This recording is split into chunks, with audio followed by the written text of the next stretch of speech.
Kali ini ada amalan penting sesuai dengan judul bahagia dengan menjaga lisan. Rasulullah Shallallahu Alaihi Wasallam bersabda,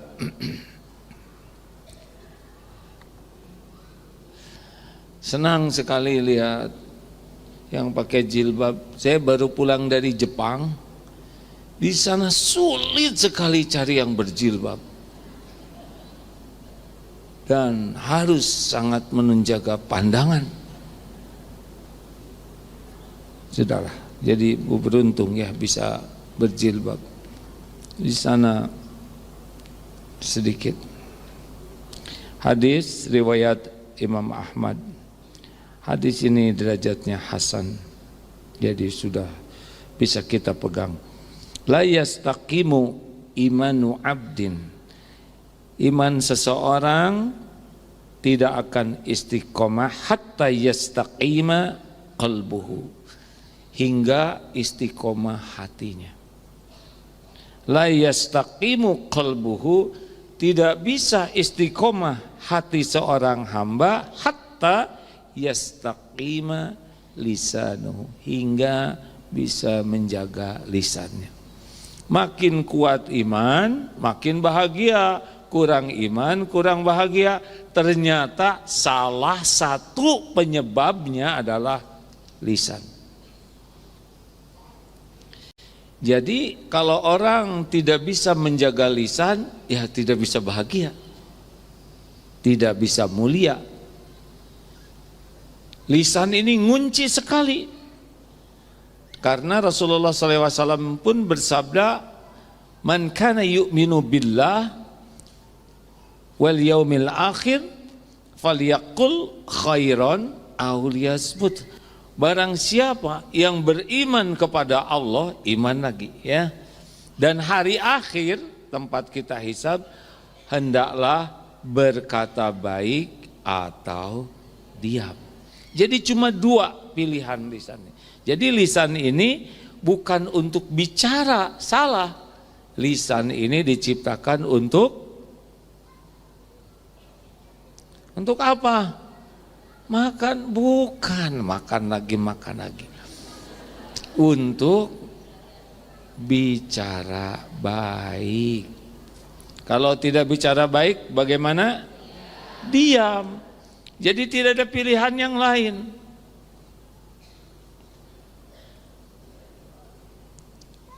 Siapapun yang ingin bahagia, wajib baginya memperhatikan lisannya.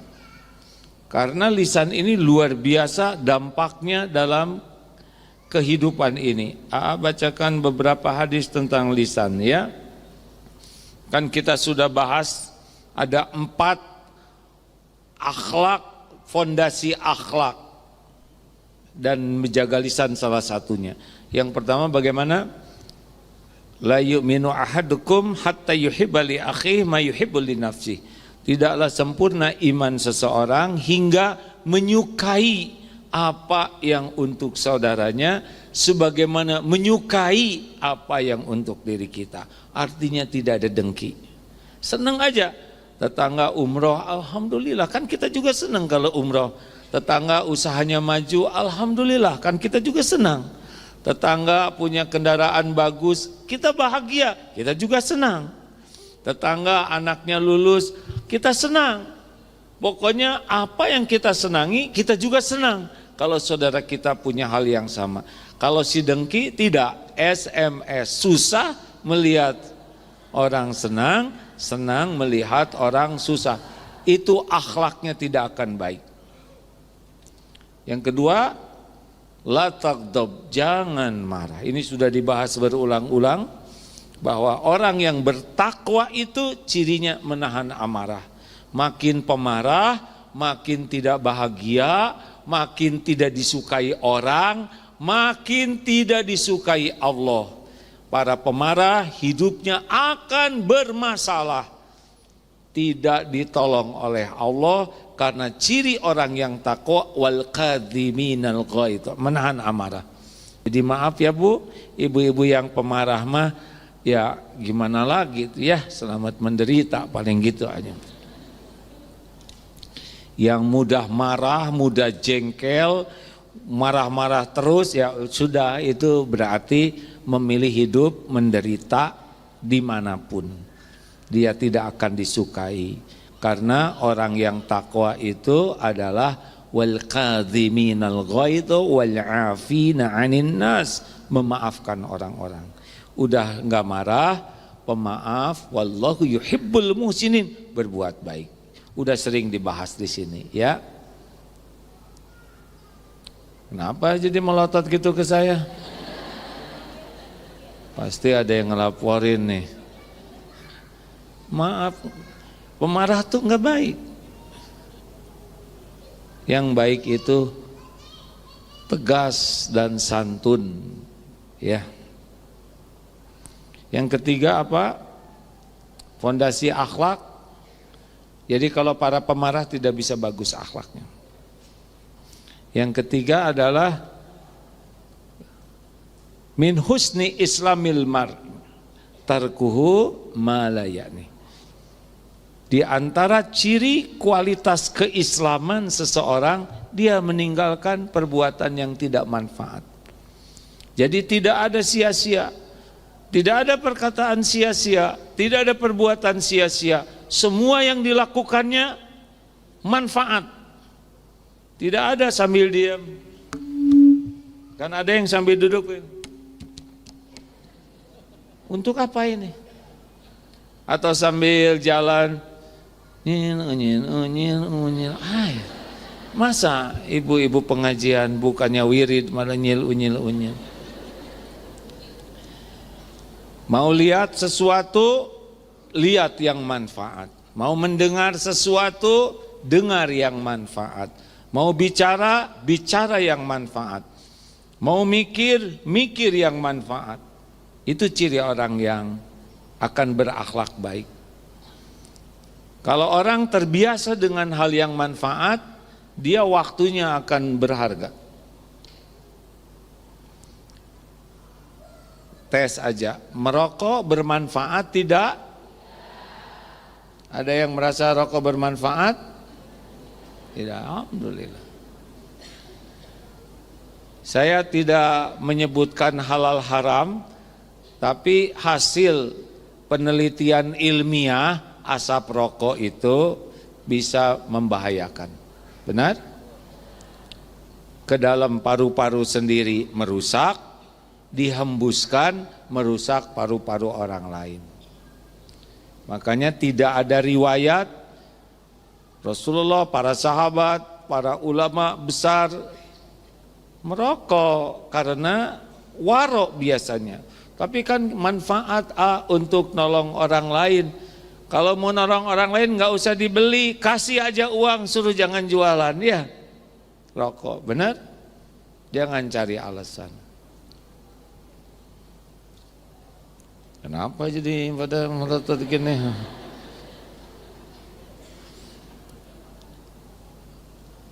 Janganlah. Kalau ada yang mengatakan, kenapa Bapak tidak merokok? Ya kenapa harus merokok? Ku tahu apa yang ku mau. Aku mau beramal soleh. Tapi saya sambil merokok bisa sambil zikir, gini aja. Kalau ada yang merasa itu manfaat, siapkah meninggalnya dicabut nyawa pas lagi merokok, itu aja. Kalau merasa itu manfaat pasti mau.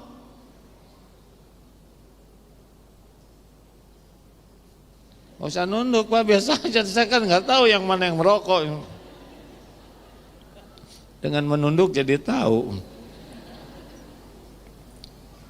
Dan yang keempat, pilar akhlak, man kana yu'minu billah wal yaumil akhir falyaqul khairan aw liyasmut. Barang siapa yang beriman kepada Allah dan hari akhir, hendaklah berkata baik atau diam. Demikian hadirin sekalian, semoga ada manfaat selama ini. Karena tidak boleh banyak bicara, kecuali bicara baik.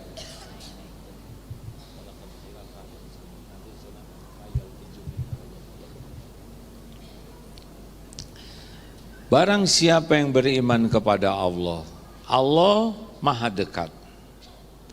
Allah sami'un alim, maha mendengar lagi maha mengetahui. Setiap patah kata ini pasti didengar oleh Allah dan pasti dicatat oleh malaikat. Tanpa malaikat, Allah pasti sudah tahu. Kenapa malaikat harus mencatat? Terserah Allah. Kalau Allah mau menciptakan malaikat, ciptakan saja. Kita beriman begitu. Tanpa malaikat, Allah maha kuasa atas segalanya. Kita simak surat Qaf ayat 16 sampai 18. Silakan Ustaz. A'udzu billahi minasy syaithanir rajim. وَلَقَدْ خَلَقْنَا الْإِنسَانَ وَنَعْلَمُ مَا تُوَسْوِسُ بِهِ نَفْسُهُ وَنَحْنُ أَقْرَبُ إِلَيْهِ مِنْ حَبْلِ الْوَرِيدِ إِذْ يَتَلَقَّى الْمُتَلَقِّيَانِ عَنِ الْيَمِينِ وَعَنِ الشِّمَالِ قَعِيدٌ ما يلفظ من قول إلا لديه رقيب عتيد. Dan sungguh kami telah menciptakan manusia dan mengetahui apa yang dibisikkan oleh hatinya, dan kami lebih dekat kepadanya daripada urat lehernya.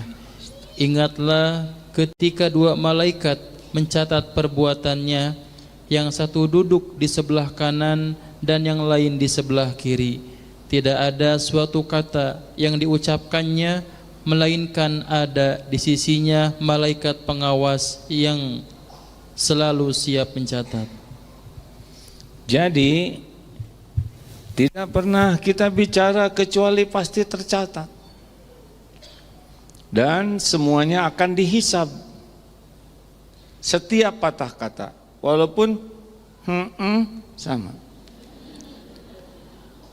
Pernah suatu saat ada seorang ulama khutbah dalam sholat Jumat menceritakan ada seseorang lelaki kurang akhlak bertanya, di mana ya perempuan nakal itu? Tuh, hanya nyebut tuh. Kemudian laki-laki itu datang ke sana dan berbuat dosa.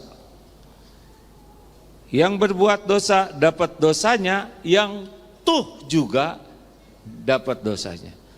Sudah gitu dia nyebarkan ke yang lain. Akhirnya banyak yang berbuat maksiat. Tiap yang berbuat maksiat tetap dipikul dosanya karena tuh. Kita tidak akan selamat. Karena sebagian besar penghuni neraka itu disebabkan oleh lisan. Berikut ini saya bacakan terjemahnya dari beberapa hadis Rasulullah SAW. Sesungguhnya kebanyakan dosa anak Adam itu berada pada lidahnya. Hadis riwayat Tabrani. Rasulullah bersabda, maukah kalian aku beritahukan tentang ibadah paling mudah dan paling ringan di badan? Rasulullah bersabda, diam dan akhlak yang baik. Riwayat Ibnu Abi Dunya. Diam adalah bentuk ibadah yang paling tinggi. Hadis Ad-Dailami. Orang bisa menjaga lisan. Siapakah muslim yang paling utama? Yaitu orang yang bisa menjaga lisan dan tangannya dari perbuatan buruk kepada orang lain. Al-muslimu man salimal muslimuna min lisanihi wa yadihi. Muslim yang paling baik adalah orang lain aman dari gangguan lisannya dan perbuatannya. Dalam hadis riwayat Bukhari, sesungguh ada seorang hamba yang bicara dengan satu kalimat yang dibenci oleh Allah, yang dia tidak merenungi akibatnya sehingga dia masuk ke dalam neraka jahanam. Ada satu patah kata yang dia ngomong ceplas-ceplos, tapi yang dikatakan itu adalah perkataan yang dimurkai Allah, habis tuh. Jadi celetak-celetuk luar biasa. Aku bertanya, wahai Rasulullah, apakah sebab keselamatan? Beliau menjawab, kuasailah lidahmu, hendaklah rumahmu luas bagimu, dan tangisilah kesalahan-kesalahanmu. Hadis riwayat Imam Tirmizi. Dan tidaklah nanti seseorang akan diseret ke neraka dengan wajah-wajah mereka di tanah kecuali karena ulah lidah mereka.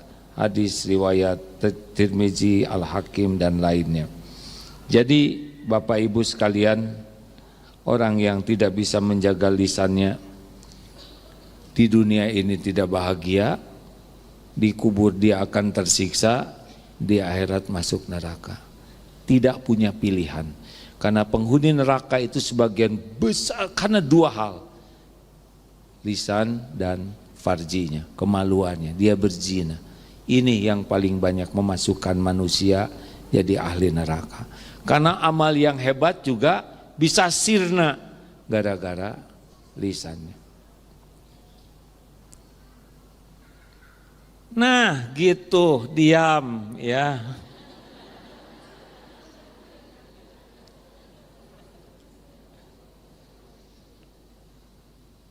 Agak jarang orang punya target menjaga lisan. Banyaknya orang kursus bicara, harusnya kursus diam. Bicara boleh, tapi harus hati-hati. Karena orang yang bertakwa itu seperti orang yang berjalan di sekitar onak dan duri. Banyak duri, paku, beling, apa yang kita lakukan? Hati-hati. Hati-hati, memilih langkah kita, tidak mau nginjak paku, tidak mau nginjak beling, pecahan kaca, tidak mau menginjak duri, kita ingin menginjak yang aman. Itulah orang yang bertakwa. Hati-hati, selalu penuh pertimbangan, selalu dipikirkan, selalu ingin yang terbaik.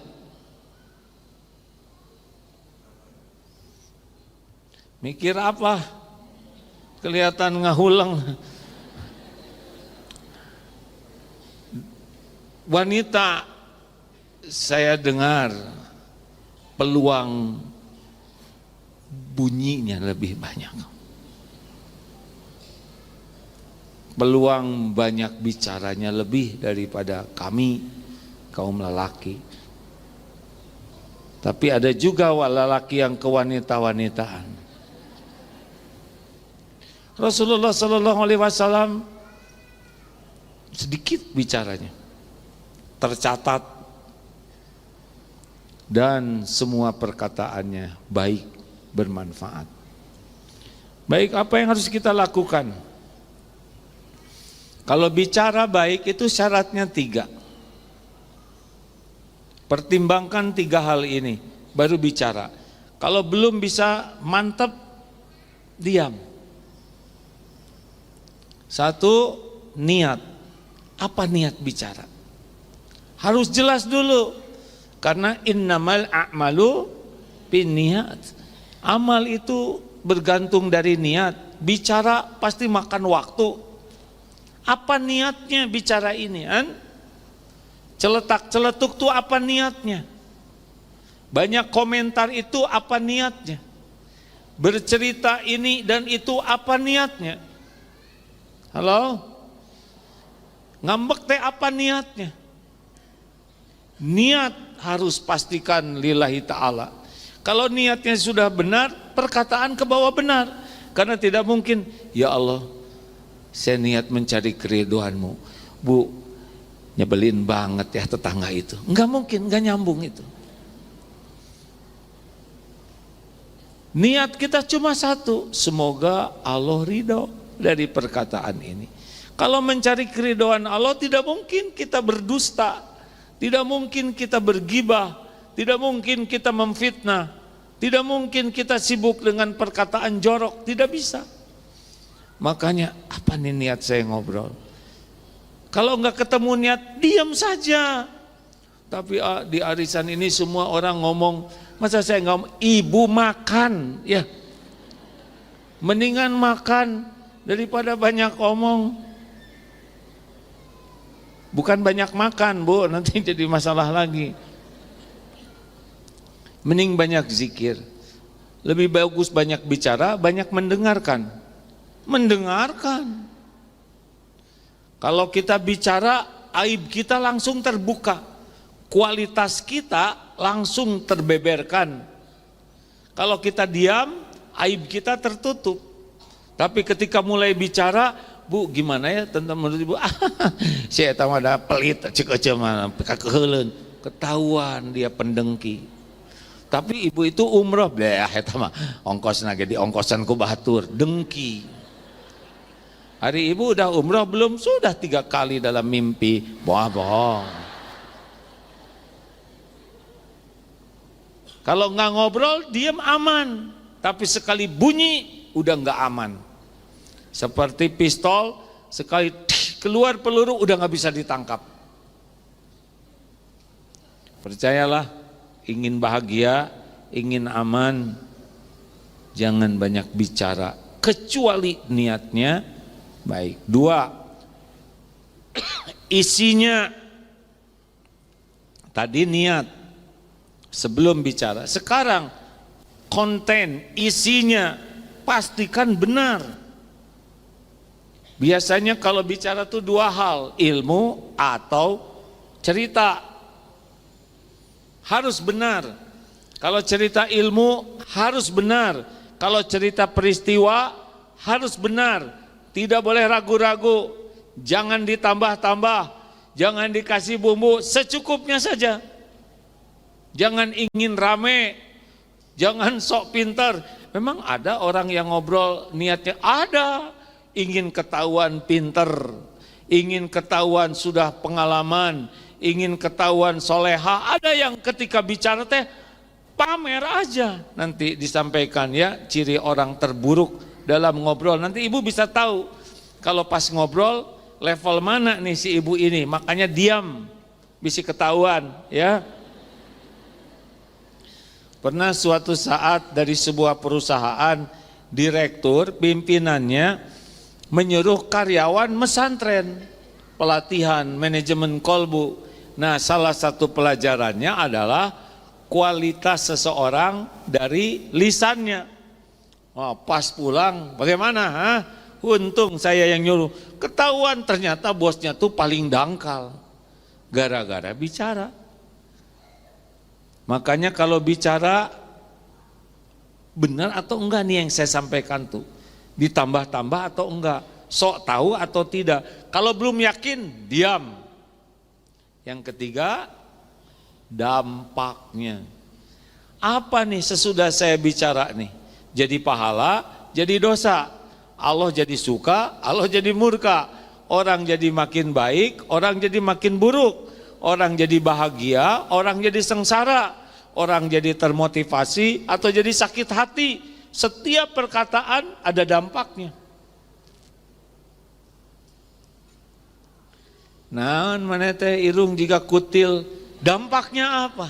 Hah? Nyebut irung jika kutil, hah? Nah, gening ibu mah jika dorok-dok kacayan, apa? Hah? Tahu kan dorok-dok kacayan? Ini kan penghinaan. Kerupuk kulit direndam. Apa manfaatnya? Itu dosa nanti itu. Karena orang yang ngedengernya sakit hati. 1, niat. 2, isi. 3, dampaknya. Maaf, mudah-mudahan perkataan ini dampaknya manfaat. Saya harus memilih kata-kata bukan supaya disukai ibu-ibu dan bapak-bapak, tapi setiap perkataan ini akan jadi pahala atau jadi dosa buat saya. Kalau takdirnya jadi penceramah, misal seperti yang sedang dilakukan ini, tidak usah repot-repot ingin dikagumi jamaahnya. Mau apa? Nggak ada gunanya. Semua ini ribuan yang datang kagum, tapi Allah murka. Mau apa? Walaupun semua yang hadir memuji, kalau Allah tidak ridho, saya tetap rugi. Tidak penting kata-kata kita dikagumi orang. Yang penting setiap kata disukai Allah. Kalau Allah ridho, selesai. Nanti bagaimana orang lain? Kalau kita memilih kata yang disukai Allah, insya Allah kata-kata itu baik. Nanti Allah yang memasukkan ke hati Bapak Ibu sekalian. Makanya ya Bu, maaf kalau sedang bukan bertengkar ya, tapi berkelahi lebih gawat, yang berbeda pendapat. Bertengkarlah, udah itu aja ya. Biasanya orang marah makin ngaco kata-katanya, ya kan? Dibalas lagi, makin ngaco. Ini siapa yang memerintahkan begini? Kalau bapak istri lagi marah, bapak diam. Justru itu saya diam. Jawab dong Pak. Gimana kalau istri saya suruh menjawab? Jawab aja begini. Ya Bu, saya sedang berusaha memilih kata-kata jawaban terbaik. Nah gitu atuh beres. Jangan jawab dong Pak. Ibu teh maunya apa? Saya diam marah, saya ngomong marah. Salah jawabannya. Insya Allah Bu, saya sedang memilih kata-kata yang paling baik. Gak bisa ngomong apa-apa lagi. Bener kayak gitu mah. Kalau orang berbantah-bantahan, itu yang mau saya katakan. Jangan, karena kata-kata kita tidak bisa mengubah hati orang. Pikir dong Bu, itu hanya melukai. Terus kata istri, saya kuliah S3, Bapak SD, makin sakit hati ya enggak? Udahlah, pokoknya kalau berbantah-bantahan kata-kata kita cuma disukai setan. Hanya jadi corongnya setan, enggak akan jadi solusi. Ingat, yang membulak-balik hati itu siapa? Allah, bukan kata-kata kita. Kita bicara yang disukai Allah, nanti Allah yang membulak-balik hati. Gimana sebab saya dicurigai terus oleh istri saya. Bapak salah enggak? Saya enggak, yang cicing weh. Tenang, emang ujiannya begitu. Saya kesini dicurigai, saya tenang atuh Pak. Emang ujiannya begini, Bapak dicurigai. Mungkin karena memang gerak-geriknya mencurigakan. Gimana jawab tenang, apa adanya. Tapi istri saya enggak percaya, ya enggak apa-apa. Kita kan bicara bukan supaya dipercaya istri, kita bicara benar supaya disukai Allah. Nanti Allah yang ngebulak-balik hati. Kita mau sumpah apapun, kalau istri enek mah enek aja. Saya tidak Bu, alhamdulillah tidak. Bohong. Ya saya mengerti ibu curiga, ibu tidak percaya. Karena saya pernah punya salah dulu. Tapi kali ini saya bicara benar. Gak percaya? Ya gak apa-apa.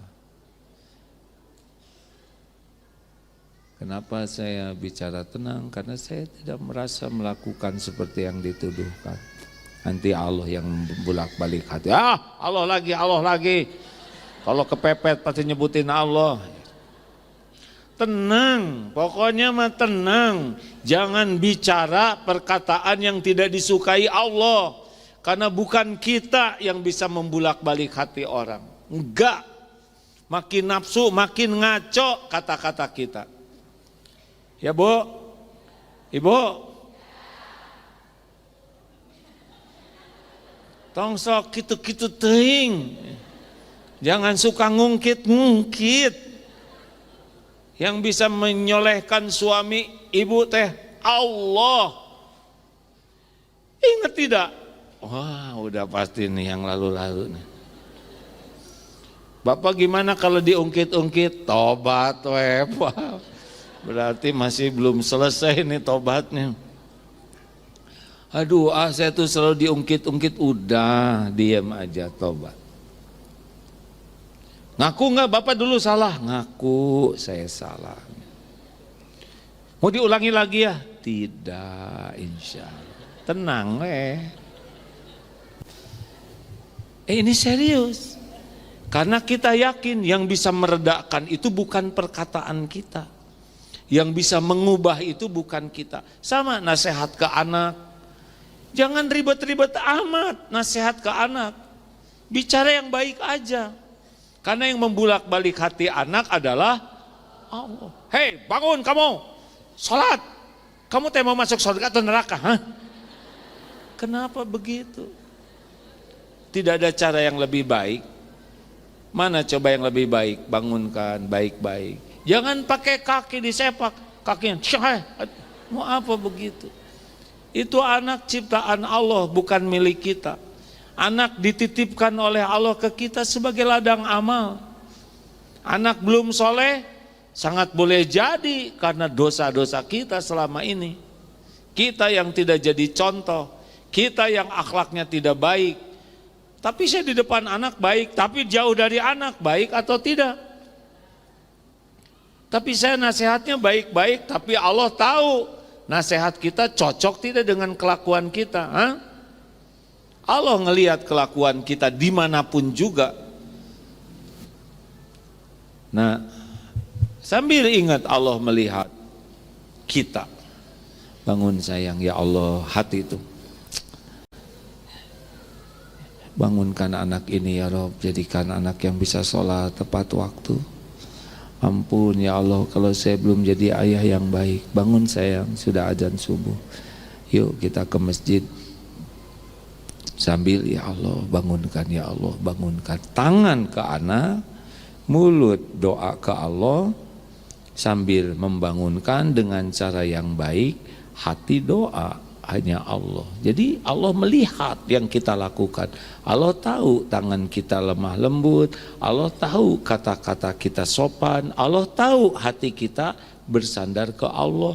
Tidak sulit bagi Allah membangunkan anak. Begitu. Jangan hudang siamane dahar wae. Apa hubungannya sholat dengan makan? Sama kan udah diingetin, kalau istri mau belanja gitu, bapak nggak punya uang cukup, udah silahkan ibu pilih mana yang cocok. Kalau ada yang cocok nanti kasih tahu, bapak nunggu di luar ya, supaya ibu leluasa, tidak ragu-ragu.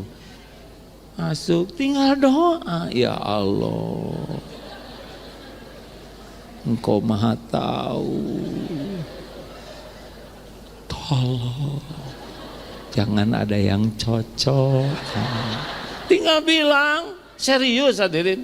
Nanti keluar, gimana Bu, ada yang bagus?